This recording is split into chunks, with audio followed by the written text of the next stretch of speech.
दोस्तों, होने को कोई नहीं टाल सकता। जो होना है वो निर्धारित समय और निर्धारित स्थान पर होकर ही रहेगा। इस पूरे भूमंडल पर जितने भी जीव हैं, उनके जन्म के समय ही मृत्यु भी निर्धारित कर दी जाती है। तो आइए जानते हैं एक ऐसी ही कथा। एक दिन भगवान विष्णु के वाहन गरुड़ देव के मन में विचार आया कि क्यों न एक बार पृथ्वी लोक का भ्रमण किया जाए। अपने भ्रमण के दौरान जब गरुड़ देव भगवान विष्णु के पाटिल पुत्र मंदिर पहुँचे तो उनकी नजर वहाँ के चबूतरे पर बैठे थर थर कांपते हुए एक कबूतर पर पड़ी।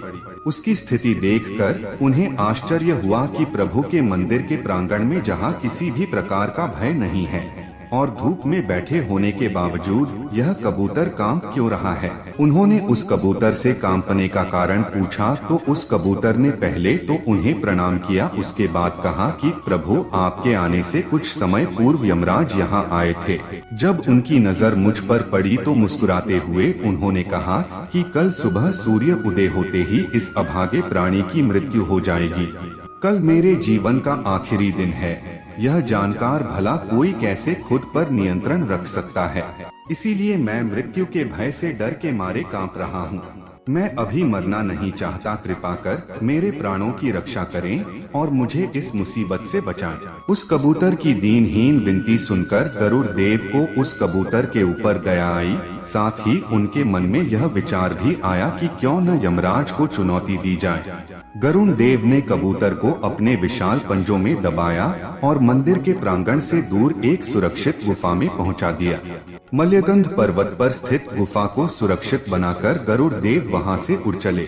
वहां से उन्होंने सीधा यमराज की नगरी यमलोक की ओर उड़ान भरी। कबूतर के प्राणों की रक्षा करने की अपनी सफलता के बारे में यमराज को बताने की उत्सुकता उनके मन में थी। वो यमराज को यह बताना चाह रहे थे कि उन्होंने कबूतर के प्राणों की रक्षा करके उनकी योजना को विफल कर दिया है। जब यमराज को पता चला कि गरुड़ देव स्वयं यमलोक पधारे हैं तो उन्होंने उनका उचित आदर सत्कार करके आसन पर बिठाया और यमलोक आने का उद्देश्य पूछा।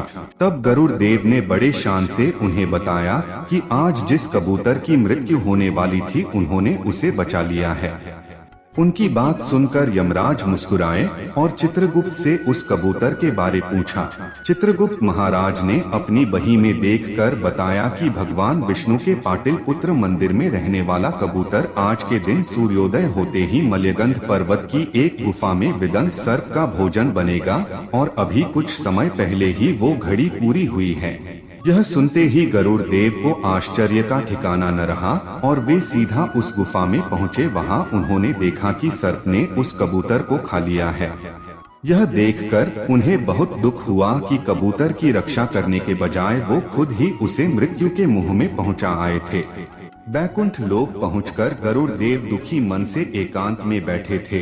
तब विष्णु भगवान ने उनकी व्यथा समझकर उन्हें समझाया कि जन्म के समय ही मृत्यु भी निर्धारित हो जाती है और विधि का विधान कोई नहीं टाल सकता है।